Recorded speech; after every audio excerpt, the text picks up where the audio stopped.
And we'll have people like Keanu Reeves and Matt Damon starring in these movies, people that are bona fide actors, movie stars, rather than dealing with the Van Dams of the world. And it's pretty much changed to that ever since then, hasn't it?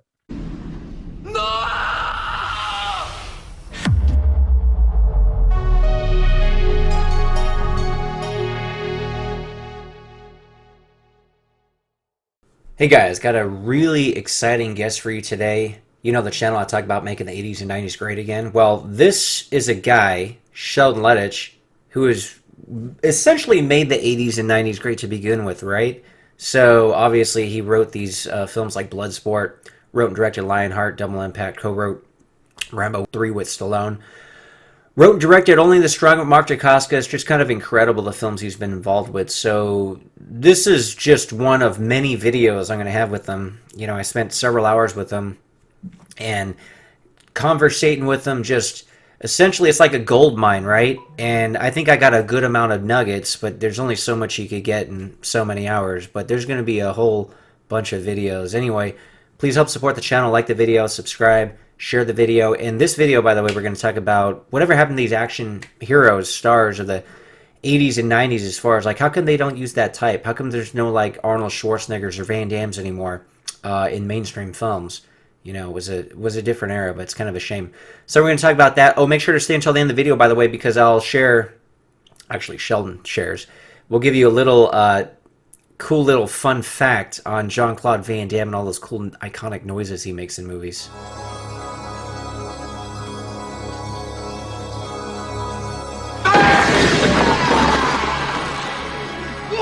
Is that a real, that's a real cat, isn't it? Yeah, it's a real cat. Okay. He just happened to be sitting comfortably, and it's actually kind of funny. I will show you after he moves. I don't want to move him, but I will show you after he moves what he's actually sitting on, which you'll get a kick out of. Okay. I do want to preface this, and I told our mutual friend Justin, like for me, if I was like the typical film geek, talking to you is like somebody talking to Steven Spielberg or George Lucas or Martin Scorsese, because your movies, like I grew up watching them, not like once, not twice, literally hundreds of times.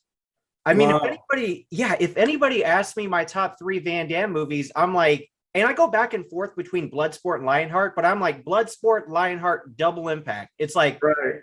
they're all your movies, which is incredible. Those are the big 3. Right. Yeah. Yeah, those are the big 3. And I've always had this discussion with my brother, who absolutely loves your movies too. And we always talked about, there was just something, I mean, this conversation goes back 20 plus years, but we were always talking, there was just something about Sheldon Lettich and Jean-Claude Van Damme. It's like, I don't know what it was, but they just captured lightning in a bottle. It was just, and we're like the Scorsese and De Niro of action movies, I guess, of 90s action movies. Yeah, it's crazy, because one thing I like to say on my channel is make the 80s and 90s great again, as in showing love and appreciation and respect for these movies. And you had such a huge role in basically being one of the guys that actually made the 80s and 90s great to begin with. Right. Well, we kind of created a whole new genre, and somebody's got to coin a proper term for this genre sooner or later, you know, like film noir or blaxploitation or something. We don't really have a name. We don't have a moniker for it yet, but sooner or later, we're going to come up with one. Yeah, I basically just call it the greatest action and martial arts films of all time. Like, that's what I call it, but we need a cooler title than that. Right. Well, it's like, yeah, 80s and 90s, like muscle guy action movies, I guess you'd have to call them, because that genre really doesn't quite exist anymore. There are still guys like Dwayne Johnson. Dwayne Johnson would have fit right into that time period, you know, the 80s and 90s. You know, he would have fit right in with Stallone and Schwarzenegger. But a lot of these other guys lately, it's a different world. It's a different genre. You know, Keanu Reeves and Matt Damon and people like that don't really fit in with Van Damme and Schwarzenegger and Stallone, all of who were, you know, Dolph Lundgren, folks like that.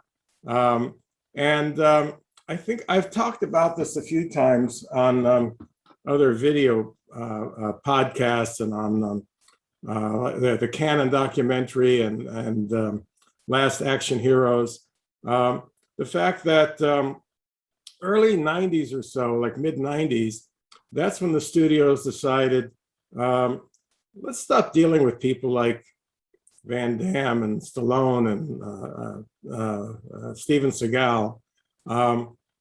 Let's go to some actors, some people that are established actors, teach them how to do a little bit of martial arts, and then we'll let stuntmen fill in the rest.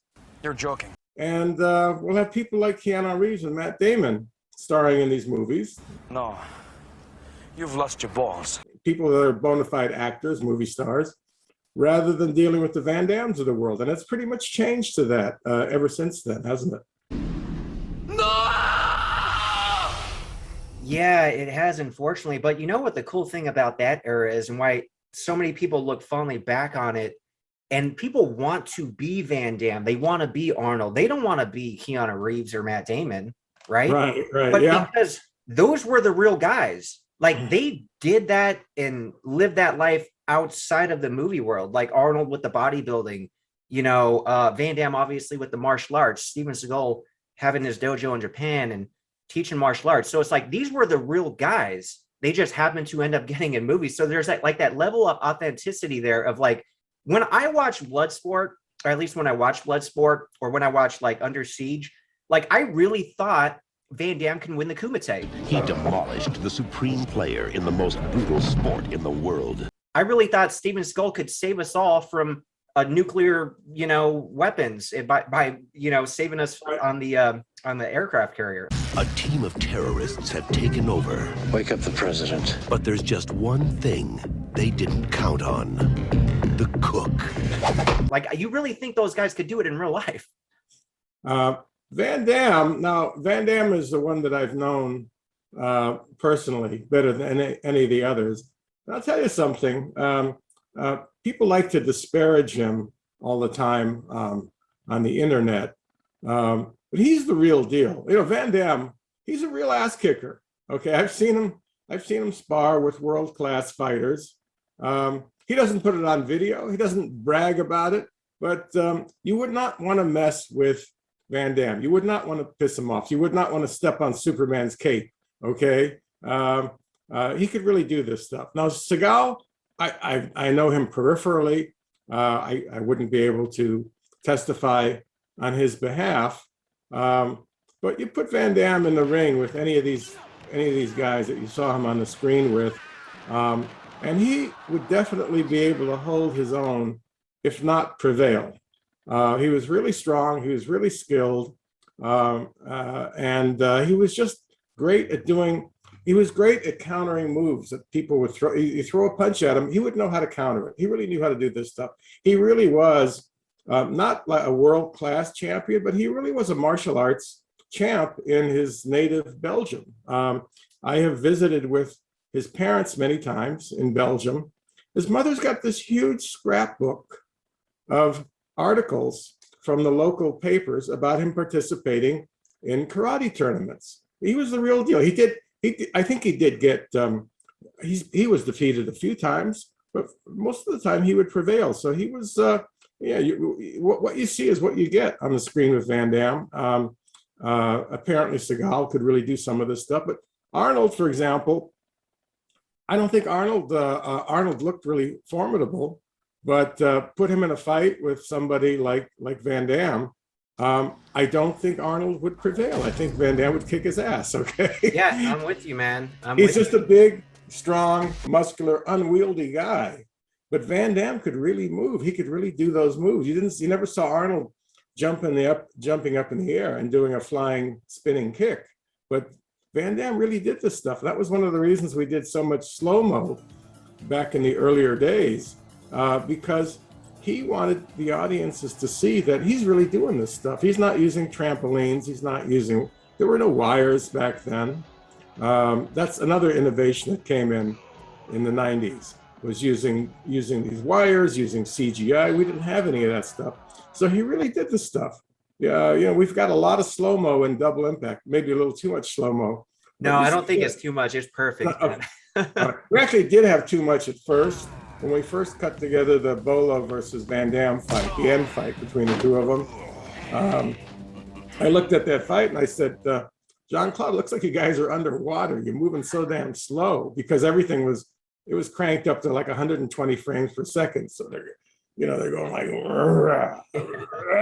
it didn't look good. So I actually sped up a lot of that. I sped it up to normal speeds or close to normal speeds, and we cut together a really nice fight with it. But he was using a little too much slow-mo, again, just to show I'm not faking it. I'm really doing this stuff. Like in the Quest, I think they used far too much slow-mo. He didn't have me there looking over his shoulder saying, Jean-Claude, let's get rid of some of these slow-mo shots. Here's a question real quick, Sheldon, because you brought up the Quest. I was going to say, the slow-mo in that film, it looks off and like stilted. So do you think when they filmed it, they didn't shoot it like at a higher frame rate? They just try to do that in post? Because it really looks like it's all stilted. You know something? They might have done some slowdown in post on the Quest. I have not watched the Quest many times. I've only watched the full movie once in a theater, and I don't want to disparage it, but it's not a film that I've felt like rewatching over and over again. It's no blood sport. It's no blood sport, right? And in blood sport, there's a few slowdown moments like that, but not so many that it throws you off balance. In the Quest, I do think they did that. I do think they slowed things down, or they double printed each frame or triple printed each frame, and that made things move slower. But those were all Jean-Claude's decisions, and he liked showing off that he could really do this stuff, that he wasn't faking it. Yeah, there's just such a distinct style, and even like the noises he makes, right? Like all in slow-mo. Now, right. Did he make those noises like in ADR, like in real time slow, or was that actually just noises you guys captured in real time, and then when you slowed it down, it just ended up sounding like that?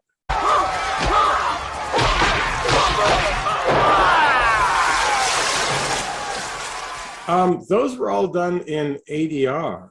And if it was a slow-mo shot, Jean-Claude would pretty much tailor his grunts and groans and all of those sounds to what he was seeing up on the screen. So those were not sounds that were recorded on the set that were slowed down with the picture. Those were sounds that he would make in the ADR studio. We did a lot of ADR. Jean-Claude loved doing ADR. I love doing ADR with him. We actually ADR'd every single line in Double Impact is ADR, every single line. Hey guys, in the next episode with Sheldon Lettich, we're going to talk a lot about Double Impact, give you guys some really cool stuff, and of course Lionheart and other things as well. But make sure to subscribe to the channel so you don't miss that, because there's going to be a ton more with Sheldon Lettich in the future.